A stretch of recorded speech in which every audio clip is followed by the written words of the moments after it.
Okay, I think today is June 30th, the year 2017. I'm time traveling correctly. Welcome everyone. How's everyone doing in the heat? Yeah, so, wow. We are in about a month-long phase of the lunar current being dominant. The lunar current connected to our moon because of the way in which the planets are located now.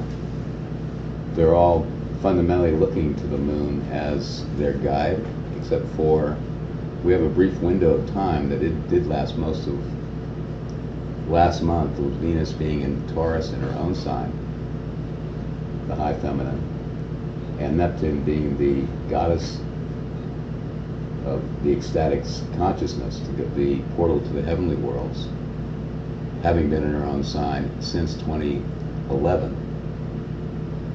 So both of the exquisite feminine principle powered celestials have been really highly exalted during this period of time, leaving us open to high magic in the manifestation of our dreams and walking the beauty way, with all the other things that are going on that are quite powerful and intense in the 3D matrix. Some may have felt like just disconnecting from the quote-unquote real world and jumping into the dream time, disassociating from the harshness of this world and immersing yourselves in beauty. And that can be by disappearing in the natural world or just disappearing in your own dream world. Have some felt disconnected from the present reality during this last month? And for those of you who are in partnership, you may have just disappeared in love and just allowed yourselves to just explore the ecstatic nature of human relationship. And in a way, diving so deeply into that experience of human ecstatic relationship, the rest of the world just fading and disappearing. Venus enters Gemini on the evening of the 4th of July, and she will then begin entering the fray of the real world again. So we've had this interlude. But this kind of ties into something I've been kind of tripping on about the nature of the moon's relationship to the Earth. Do we have any astronomers here, people who study the actual planets? Well, okay. Well, then you may know that the moon has not always been this close to the Earth. She started out much closer to the sun. And because of that, she was much larger in relationship to the sun when she passed across the sun. So she basically dominated the sun every time there was an eclipse of the sun. She was massive. So over 4 billion years, the moon has gradually been wandering away from the Earth. And in the last, say, 500,000 years, she has reached a point in her distance relationship to the Earth that her disk exactly matches the solar disk. And because of that, we can have now what's called an annular eclipse. Anyone know what an annular eclipse is? Okay. An annular eclipse is when the moon is just a little too far away from the Earth to fully cover the sun's disk, so she's slightly smaller. So we have this beautiful ring of fire around the moon, because she's not quite large enough to completely cover the disk of the sun. So the moon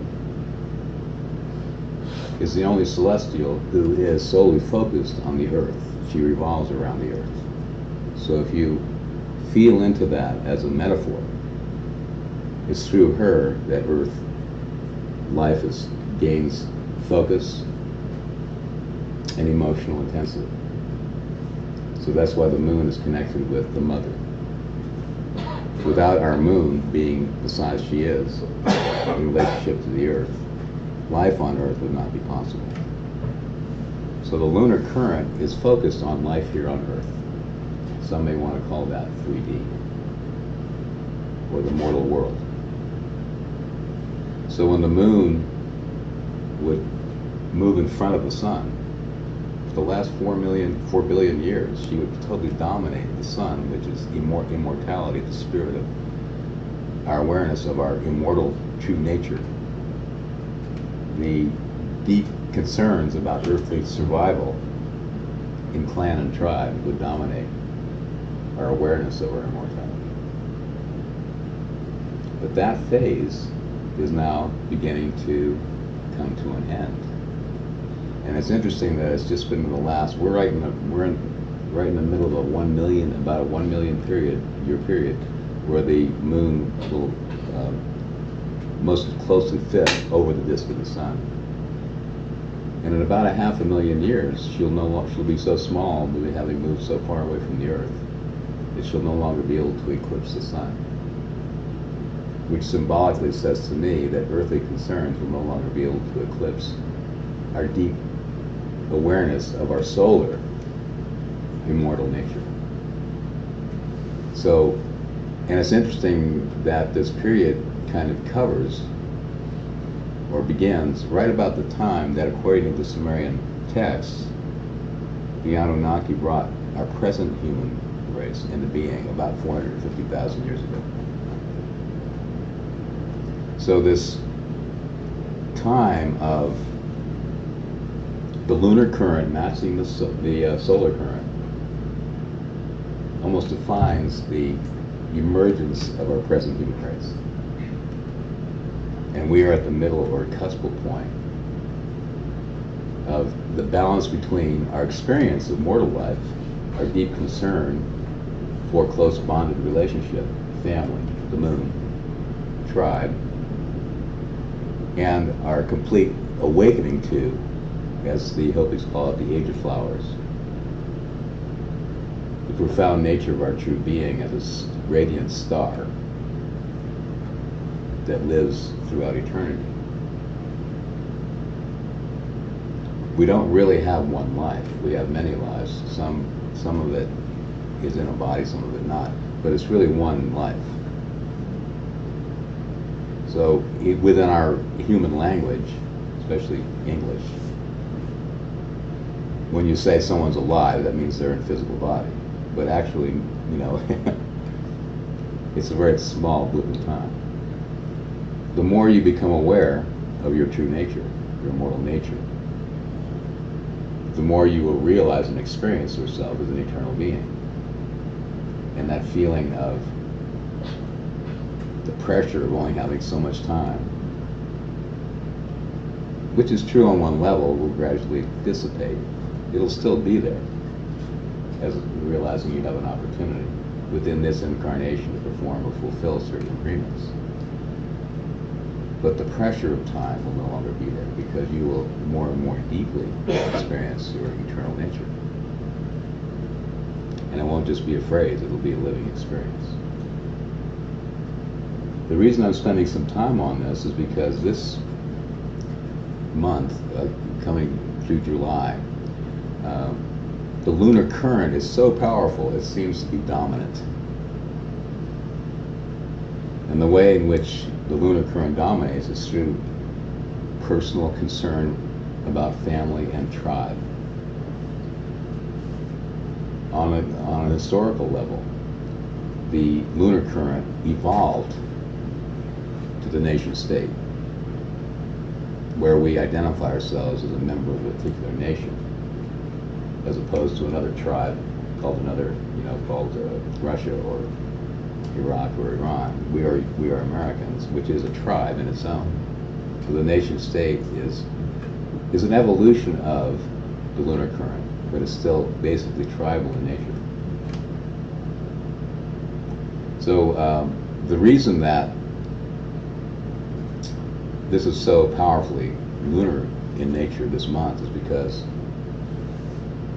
Mars, Mercury, and the Sun are in Cancer. And Mars in particular is emphasized very strongly since 2011 when Uranus went into Aries and has took on Mars as his guide. So these revolutionary forces. Uranus is the awakener through contact with the higher order of intelligences that oversee our evolution. Uranus is connected to our contact with genius. Has been looking to Mars as his guide in this 3D dimension, and Mars is in Cancer. So, who rules Cancer? The moon. The moon. So who is Mars looking to? The moon, right. So you have Uranus looking to Mars, Mars looking to the moon. The Sun is also in Cancer, Mercury in Cancer, all looking to the moon. Pluto in Capricorn, looking to Saturn, looking to Jupiter, looking to Venus. That window of divine ecstatic beauty way experience has really been emphasized. But when Mercury shifts into Gemini on the 4th, the afternoon of the 4th, she will also enter into relationship to the lunar current. And what empowers this particular monthly cycle is this last new moon was a supermoon in Cancer. So we're really being anchored into our experience of belongingness emotionally within those with whom we consider family and tribe. And this can also extend to nation, our national identity. Do we feel like we really belong in this country? How many of you felt like leaving this country? Yes. I can't relate to the United States anymore. What's happened here?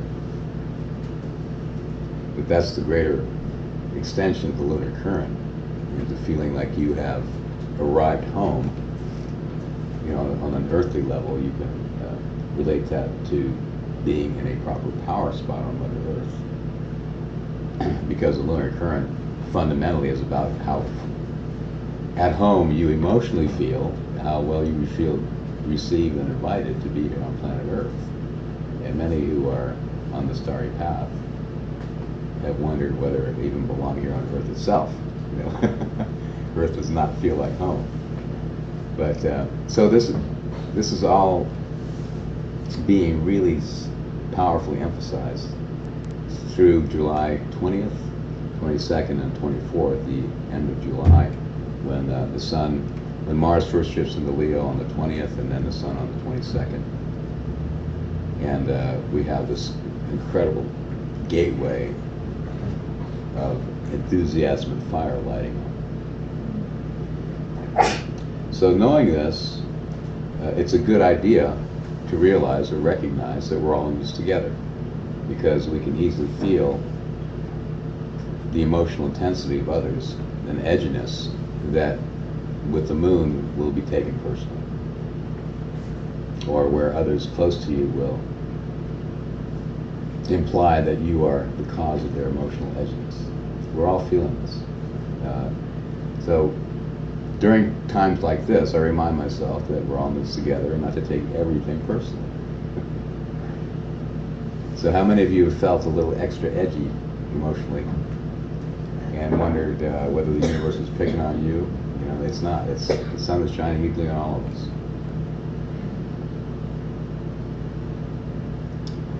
So to illustrate this portal that we've entered, I had an interesting dream time experience.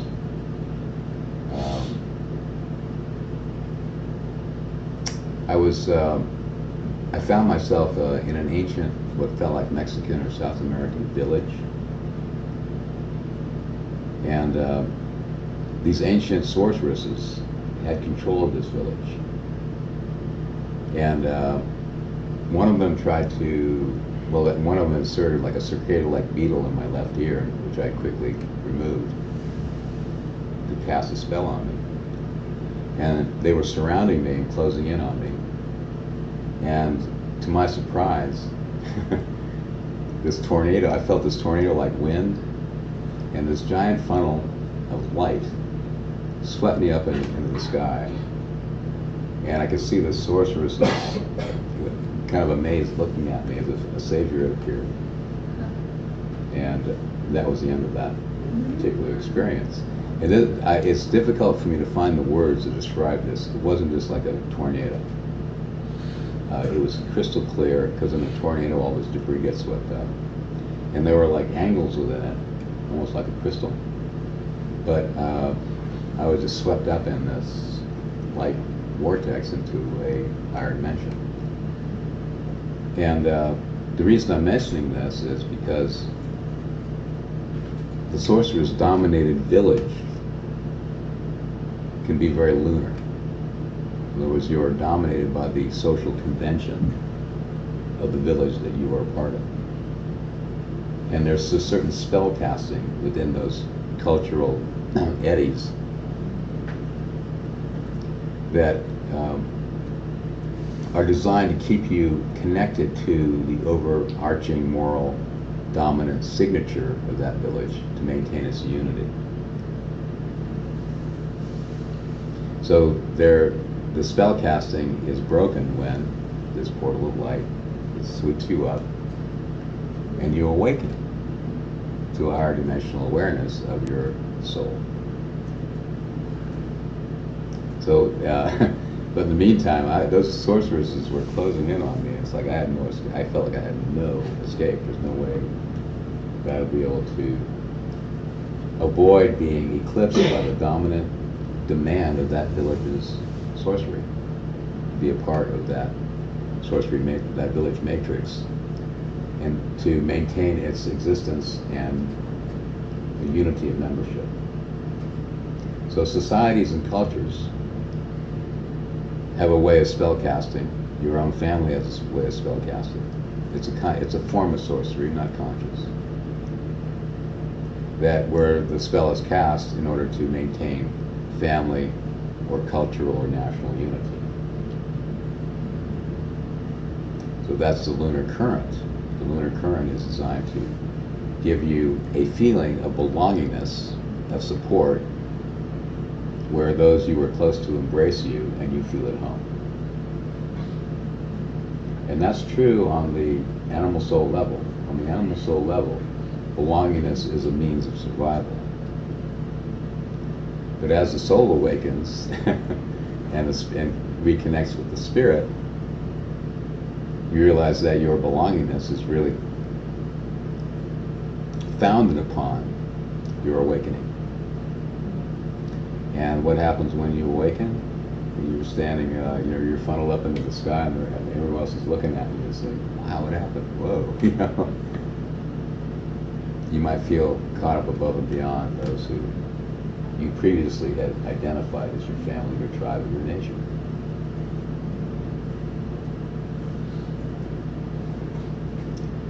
So how are you all doing with having spells broken? Standing out in the park, and and I, like I said, I thought I was a goner. I had no idea there were these higher dimensional beings who were looking out for me, and there was an intervention that I had no way of even imagining or asking for. Has anyone ever experienced an intervention like that, where you just were suddenly hit by lightning and awakened? Whoa, there must be, or there can be, or there have to be those who are a little more advanced on the path than I am, who've been watching out for me. And at the last moment, when I was about to fall over that precipice, they just reached out their hand, grabbed me by the scruff of the neck, and pulled me back, and set me on my proper path. So that's the kind of awakening that we may experience as the spell casting intensifies. And Mars, in particular, being very active this month, forming a grand square to Jupiter, Uranus, and Pluto throughout July. And it's all in what are called the cardinal signs, which are the active signs.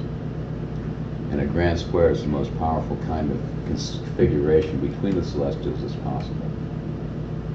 It creates kind of a pressure cooker effect, where there's a great amount of power building and seeking release that demands that you come to your center and become master of your own personal reality and not be swept up by the hurricane of forces around you. And this is particularly powerful because Mars is in the sign he has most difficulty with, Cancer, the sign of his fall. This hypersensitivity in this emotional environment, we're seeing reflected in the news with all this tweeting nonsense, where people are just reacting to the slightest of insults and turning it into a national or international issue.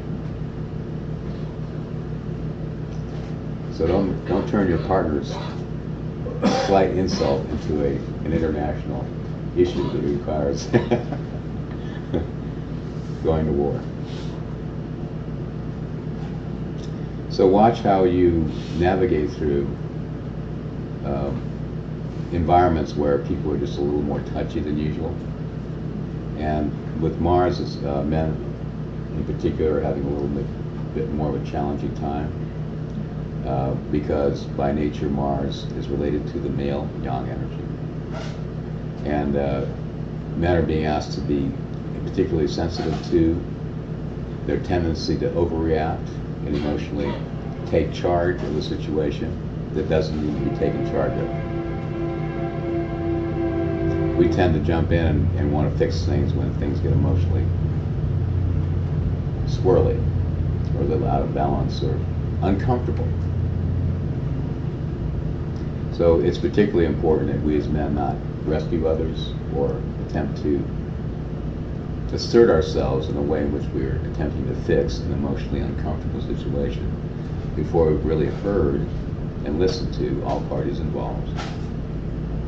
And we can then respond in a proactive way rather than a reactive way, and finding a way through to support emotional belongingness and a feeling of feeling safe, because with the moon it's always about personal safety emotion. So if you're feeling the pot beginning to boil, either take the pot off the stove or turn the heat down.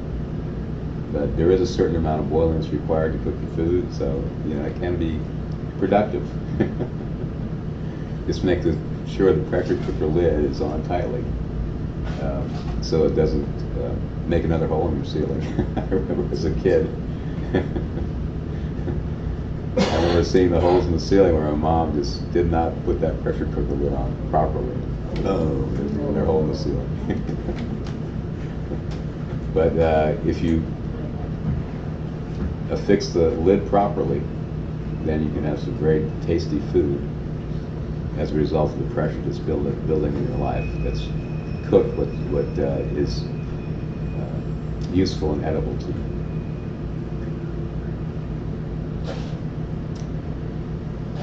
Any questions at this point or comments?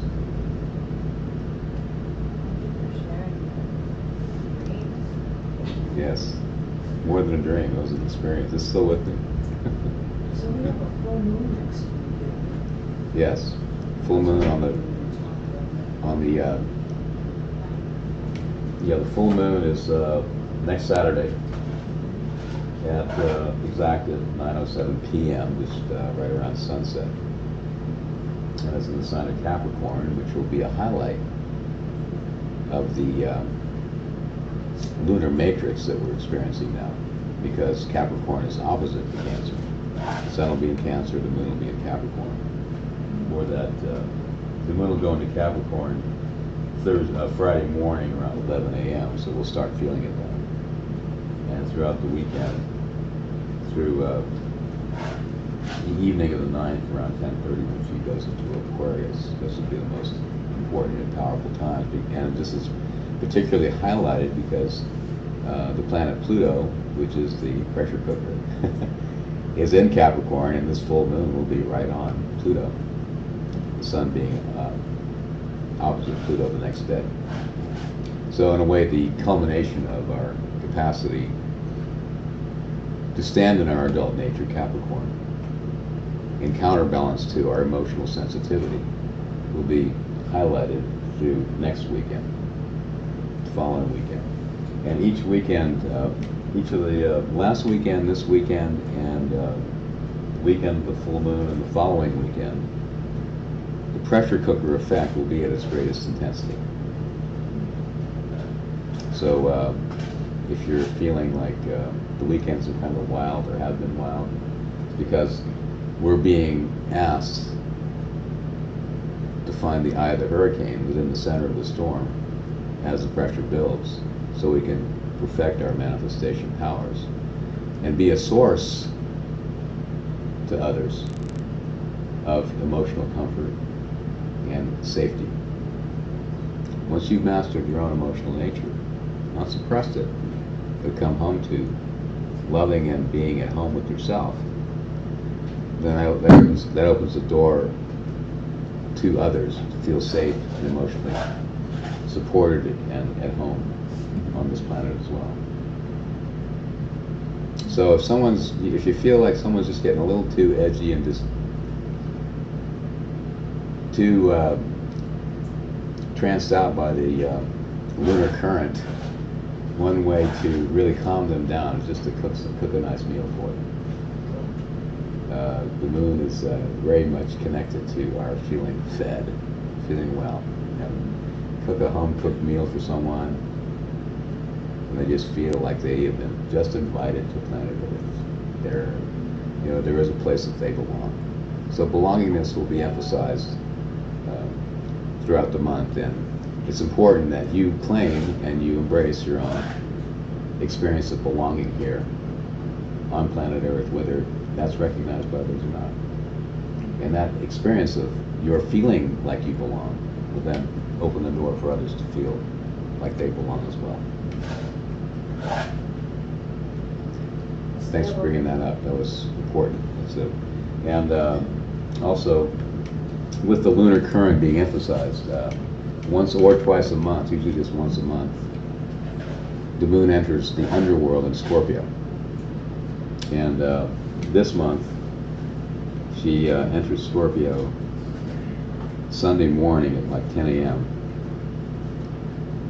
On the day that Mars opposes Pluto, and will remain in Scorpio Monday and through Tuesday evening around 10:08 p.m. just as the sun goes down and the fireworks start around 10 p.m. So by the time the fireworks hit, we'll really have something to celebrate. And usually each month with the moon in Scorpio, so it's an intense, cathartic, and transformative time where the intensity of your emotions is emphasized, where that which needs to be brought out into the open, clarified and embraced, will be emphasized and intensified so that you cannot ignore it, and you need to listen to the emotional voice that is attempting to break through to you. So every month we have this opportunity to really dive deep into our emotional underground. And during that time, there's what I call shadow dancing. Many experience others as being the source of their pain. And during those periods of time, I claim responsibility for my own emotional experience, and sometimes if I need to disconnect from others in order to process the depth of my emotions that I'm experiencing. This can come from the past also. It's important that we give each other lots of psychic space. And especially if you're in partnership, don't take it personally that something's wrong with the relationship. Each of us has periods of time where we're just going through something deeply transformative that we just need to sit with, undisturbed. And in human relationship, when we feel that, that deep turmoil in someone close to us, we want to figure it out. We want to ask them what's going on. But there are times when that's exactly the wrong thing to do. So give that person the space to be in their own sanctuary themselves, until they're ready to come out and share experience with you. And because the lunar current is dominating for July, this will be a particularly powerful and cathartic, transformative 3 days starting Sunday, Monday, and Tuesday. And by the time the fireworks hit, we'll really feel like, wow, we've really earned the right to celebrate. Go ahead. How often does the lunar current heat this recession or sweeping that? And is the lunar current essentially the same thing as the lunar matrix that you were referencing as well? Yeah, the lunar current or lunar matrix can be, can be an element of the 3D matrix. It keeps it. It's actually the astral plane. The lunar current is the astral matrix around the Earth, and before anything manifests in 3D, it's actually dreamed into being in the astral plane. That's related to the alignment, planetary alignment. Yeah, it's the reason the lunar current is so strong and dominant is because of the way the other planets are located. So is there? And when Mars goes into Leo on the 20th, that will shift. So it's just for this month.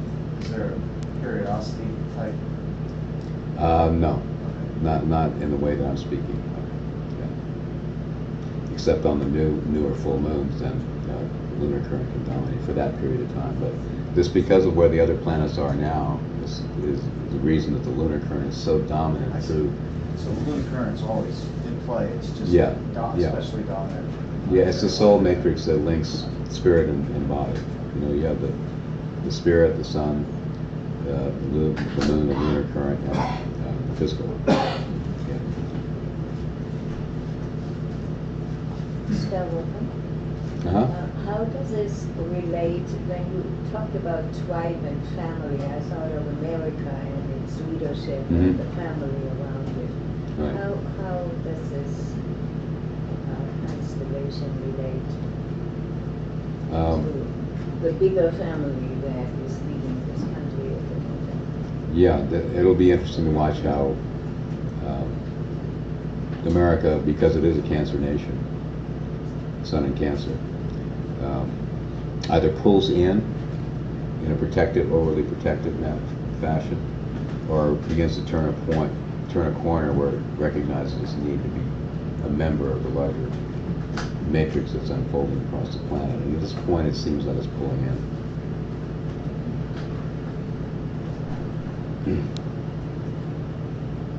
So I think we're kind of disconnected from that anyway.